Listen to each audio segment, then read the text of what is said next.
부활절을 지내고 40여일이 지나고 나서 우리는 오늘 성령 강림 주일을 맞이하게 됩니다. 살다 보면 영혼이 지치고 힘들고 혼란스럽고 답답할 때 혼자 조용히 부르는 찬양이 있습니다. 주님의 성령 지금 이곳에 임하소서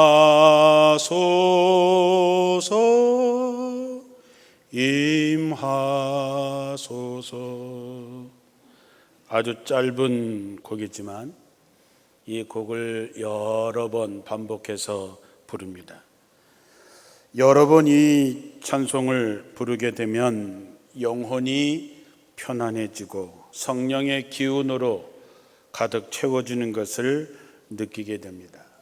여러분도 힘들고 지치고 어려울 때 이 짧은 찬양이지만 조용히 여러 번 부르시면 주의 성령이 여러분을 감싸고 있는 것을 경험하게 될 것입니다.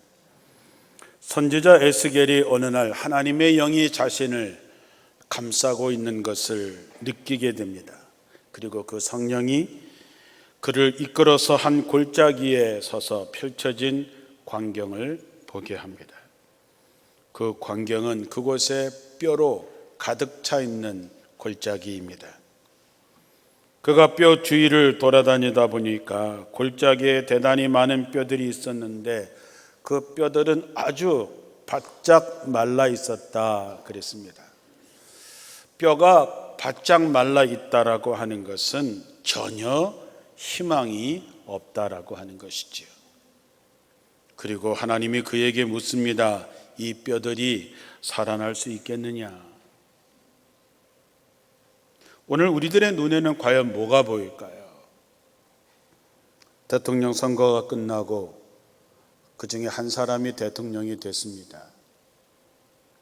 우리가 그것들을 바라보면서 우리나라를 바라보면서 돌아가는 세상을 바라보면서 과연 우리들의 눈에는 뭐가 보일까요? 우리 교회를 바라보니 무엇이 보이고 여러분의 가정과 자신을 바라보니 무엇이 보이십니까? 우리 눈에 보이는 거가 과연 제대로 보기는 보고 있는 것일까? 우리는 보는 것에 한계가 있습니다. 사람은 듣고 싶은 말만 듣고 보고 싶은 것만 봅니다. 그래서 실제로 우리는 제대로 듣거나 제대로 보지 못합니다. 그러나 하나님의 영이 임하게 되면 우리는 제대로 보게 됩니다. 있는 그대로의 모습을 보게 되는 것이죠. 왜냐하면 우리는 하나님 앞에 언제나 벌거벗은 모습으로 설 수밖에 없기 때문입니다. 우리의 머리털 하나까지 세시고 우리의 마음의 중심을 보시는 하나님 앞에서 우린 진짜 자기의 모습을 보게 됩니다. 마른 뼈와 같이 소망이 없는 자기 자신의 모습 말입니다. 우리가 생각하는 자신의 모습이 아니라 정말로 하나님의 눈에 비춰지고 있는 진짜 내 모습을 보게 되시기를 주님의 이름으로 축원합니다.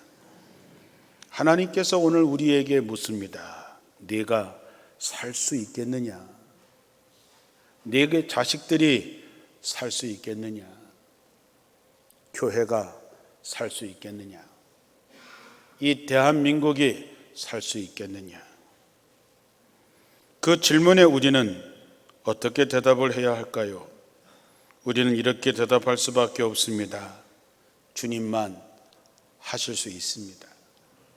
주의 성령만이 우리를 살릴 수 있습니다. 우리는 하나님 앞에 엎드릴 수밖에 없습니다. 왜냐하면 우리는 소망이 없는 사람들이기 때문이지요. 우리가 마른 뼈가 살아나서 하나님의 군대가 되어진 것처럼 우리도 그렇게 쓰여져야 할 텐데 말입니다. 우리가 쓰임받는 사람으로, 우리 가문이 쓰임받는 사람으로 내 기업이 쓰임받는 기업이 되려면 우린 과연 무엇을 해야 할까? 첫째는 성령 충만을 받는 것입니다. 내가 성령 충만한 사람인지 아닌지를 알기 위해서 우리는 스스로에게 질문을 던져야 됩니다. 여러분, 신앙생활 하시면서 마음에 평화가 있습니까? 범사에 감사하십니까? 늘 기뻐하십니까? 만족하며 사십니까? 이것이 없으면 문제입니다. 내가 신앙생활 한다고 하면서 이런 것들을 느끼지 못하고 산다면 우리는 마른 뼈다귀와 다를 바가 없습니다. 그러나 성령이 임하시면 우리는 달라집니다. 사도행전 13장 52절에 제자들은 기쁨과 성령이 충만하였다 그랬습니다. 성령이 내 안에 오시면 내 안에 기쁨이 넘칩니다. 나는 자유합니다. 나는 평안을 누릴 수 있습니다. 이거는 세상의 조건, 세상에 줄 수 없는 것들이지요. 오늘 말씀에 하나님의 나라는 먹고 마시는 데 있는 것이 아니라 성령 안에서 누리는 의와 평화와 기쁨이라 그랬습니다.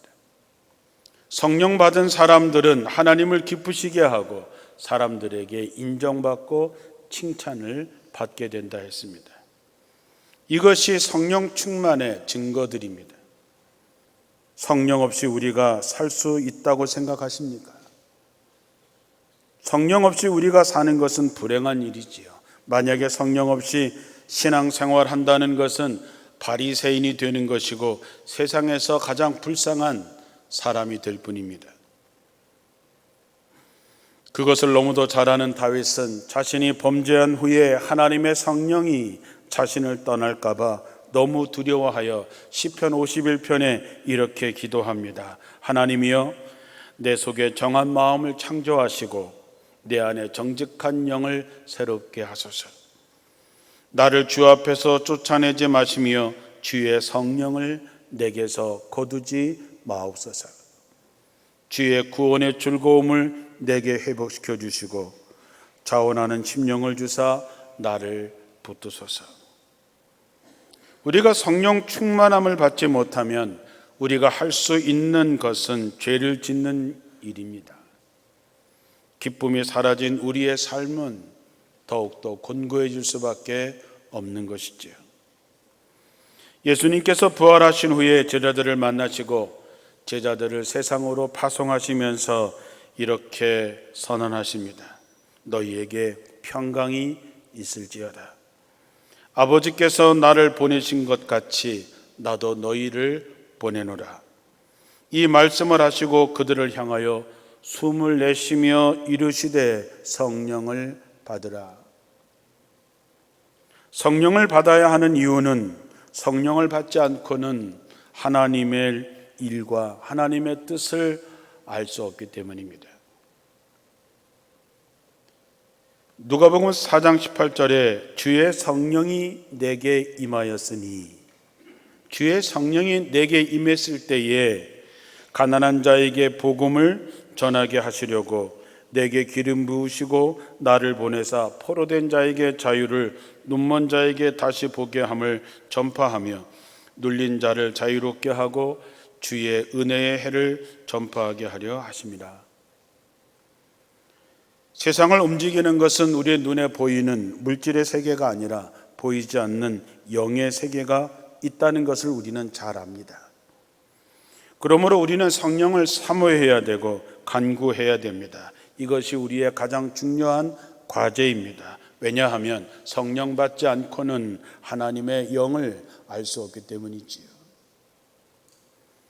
주님께서 말씀하십니다. 너희가 악할지라도 좋은 것을 자식에게 줄 줄 알거든 하물며 너희 하늘 아버지께서 구하는 자에게 성령을 주시지 않겠느냐. 성령은 하나님께서 누구는 주고 누구는 안 주고 하는 것이 아닙니다. 세상의 악한 부모도 자식에게만큼은 좋은 것을 줄 줄 알거든 하물며 하늘에 계신 너희 아버지께서 구하는 자에게, 기도하는 자에게 성령을 주시지 않겠느냐 했습니다. 그러므로 여러분, 성령 강림주의를 맞이해서 성령을 구하시기를 주님의 이름으로 축원합니다. 내 마음의 기쁨이 사라지고 감사가 사라지고 평안이 사라졌다면 주의 성령이 내 안에 다시 채워질 수 있도록 그분을 초청하시기를 바랍니다. 보내주시겠다고 약속하셨기 때문에 믿고 기도하면 여러분의 마음에 성령이 채워질 줄로 믿습니다. 그렇다면 이제 우리가 성령 충만함을 받았다면 우리는 과연 어떻게 살아야 할까요? 우린 다 예수 믿는 사람들입니다. 그렇죠? 여러분 다 예수 믿는 사람들이지요. 우리가 예수를 믿는다는 것이 뭔가? 그분을 알고 그분을 믿고 그분을 따를 때에 우리는 예수를 믿는다라고 할 수 있는 것입니다. 예수님을 믿는 사람이 성령 받지 않고는 그리스도인으로 살아갈 수 없습니다. 너무나 당연한 말씀이지요. 성령을 받지 않은 사람은 그리스도인이 아닙니다. 흉내를 낼 수 있을지는 모르겠지만 그는 가짜입니다. 알곡과 쭉정이가 한 밭에서 같이 자라지요. 쭉정이가 보니까 자기 주변에 알곡들이 있지요. 그래서 자기가 알곡이라고 생각합니다. 그러나 쭉정이는 쭉정일 뿐이고 마지막 날에 불에 던져져 태워질 뿐이죠. 우리가 왜 성령을 받아야 됩니까? 요한복음 14장 26절에 보면 보혜사 곧 아버지께서 내 이름으로 보내실 성령, 그가 너희에게 모든 것을 가르치고 내가 너희에게 말한 모든 것을 생각나게 하리라. 성령은 우리에게 주님의 말씀을 가르치시고 우리에게 말씀하신 것을 깨우치게 하십니다. 생각나게 하십니다. 고린도전서 2장 10절에 보면 오직 하나님이 성령으로 이것을 우리에게 보이셨으니 성령은 모든 것 곧 하나님의 깊은 것까지도 통달하시느니라. 성령은 하나님이시기 때문에 하나님의 깊은 것까지 다 아십니다. 하나님의 마음을 아십니다. 하나님의 마음을 아시고 하나님의 뜻을 아는 그 성령이 우리 안에 거하시면 우리는 하나님의 뜻을 알게 됩니다. 하나님의 사랑을 알게 됩니다. 하나님이 어떻게 인도하시는지 우리 눈에 보이게 됩니다. 예수님은 성령 충만하신 분이었습니다. 그분은 복음을 전하고 사랑을 전하셨습니다. 그리고 그렇게 살아내기 위해서 십자가에 달려 죽으심으로 그 사랑을 우리에게 보여주셨습니다. 우리도 그렇게 살아내야 하는 것이지요. 나더러 주여 주여 한 자가 천국에 다 들어가는 것이 아니라 하나님의 뜻대로 말씀대로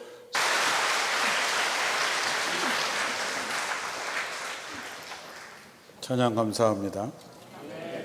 오늘 마지막 찬양할 때 꽃꽂이 쫙 뻗은 데서 펑 하고 뭔가 올라왔으면 어땠을까 하는 생각도 해봅니다. 오늘 이 예배가 어느 때보다도 귀하고 감격스러운 두 분이 교회를 찾아오셨습니다. 심장이 두 번이나 멎었었는데 살아서 돌아온 이수명 권사님, 잠깐 자리에서 일어나실까요? 그리고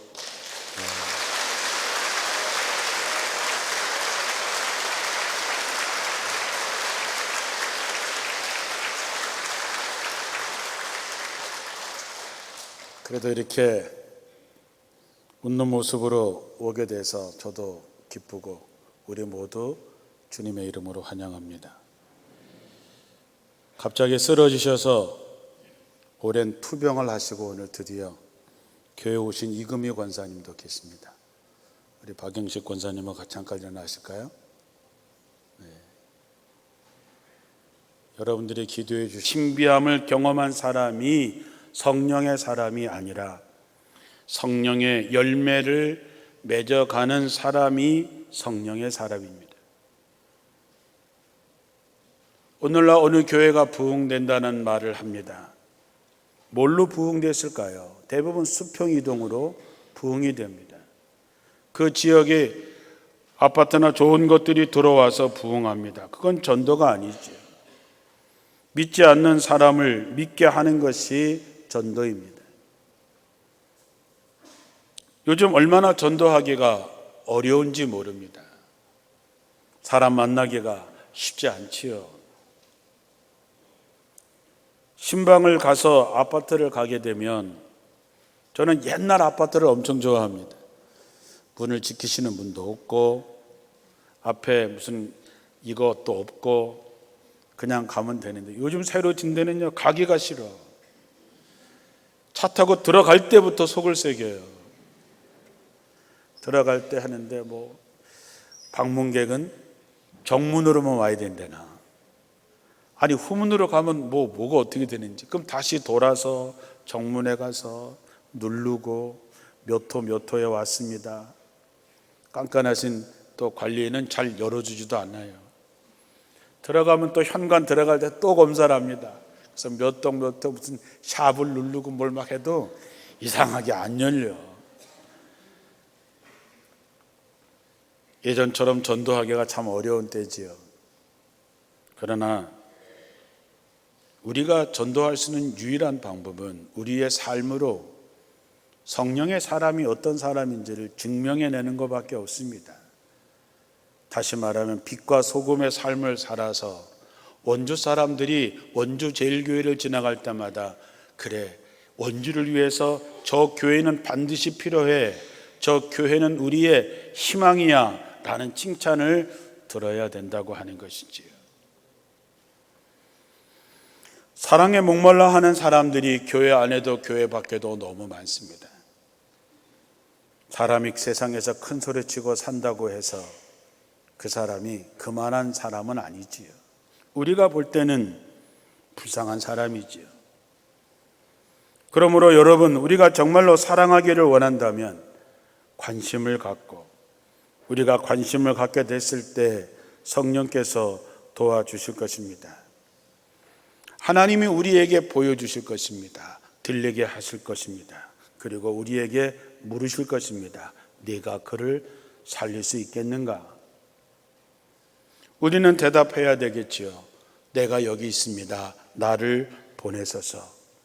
제게 성령을 보내주소서. 자기가 생각하는 자기와 다른 사람이 보는 자기는 다릅니다. 우리가 하나님의 말씀 안에서 산다고 할 때에 그 말씀은 나를 변화시킵니다. 그거를 사람들이 봅니다. 과연 저가 그리스도 안에서 사는가? 과연 저가 하나님의 말씀대로 사는가? 과연 저는 예수처럼 우리를 위해서 죽을 수 있겠는가? 우리에게 말이 아니라 삶으로 살아내는 모습은 능력으로 나타나야 되는 것이지요. 다시 말하면 성령의 사람에게는 능력이 나타납니다. 요한복음 14장 11절에 내가 아버지 안에 있고 아버지께서 내 안에 계심을 믿으라. 그렇지 못하겠거든 행하는 그 일을 인하여 나를 믿으라.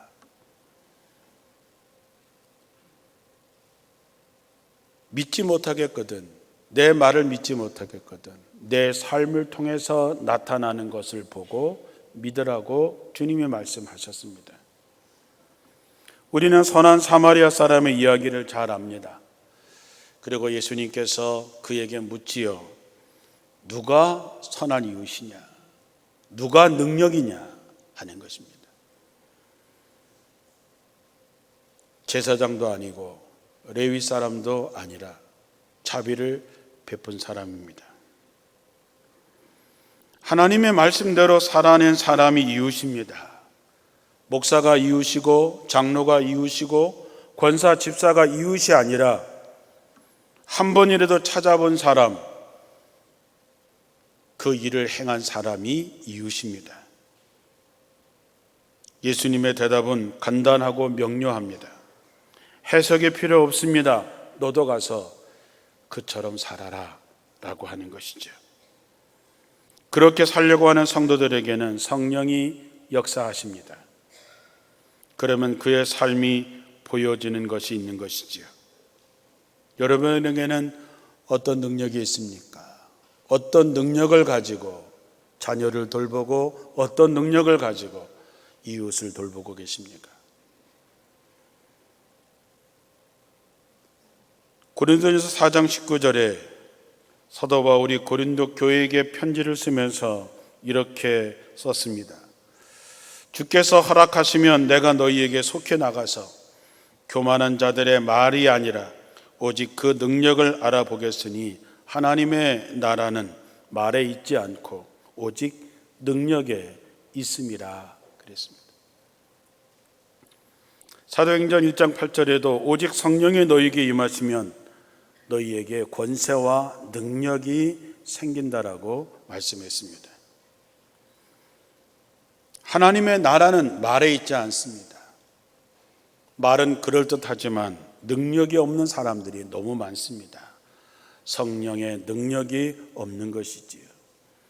우리에게 성령이 임하시면 우리는 권세와 능력을 받게 되고 땅끝까지 이르러 복음의 증인이 될 수 있습니다. 그리고 그의 삶에는 성령의 열매들을 맺게 됩니다. 그렇게 될 때에 우리는 하나님을 기쁘시게 하고 사람들에게 칭찬받고 인정받는 사람이 될 때 하나님의 교회는 점점 부흥하는 것이고 하나님의 나라는 점점 확장하게 되는 것이죠. 어떤 사람이 여행 중에 주일 예배를 드리기 위해서 길에서 교통을 안내하는 순경에게 교회를 좀 가르쳐 달라고 부탁했습니다. 그랬더니 그 순경이 멀리 보이는 교회 하나를 알려주었습니다. 그 나그네가 주위를 돌아보니까 가까운 곳에도 교회가 몇 군데 눈에 띄는데 왜 저 순경은 그 멀리 있는 교회를 가르쳐 주었을까? 그래서 그에게 물었습니다.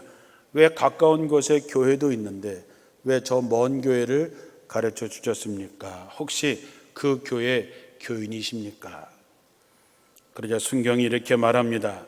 저는 교회를 다니지 않지만 여기서 교통 안내를 하다 보니까 예배를 드리고 나오는 사람들의 표정을 보면 이 근처에 있는 교회에서 나오는 사람들보다 저 먼 교회에서 나오는 교인들의 얼굴이 훨씬 행복하고 기쁨이 넘치기 때문에 나는 교회는 다니지 않지만 아마 저 교회가 더 좋은 교회인 것 같습니다.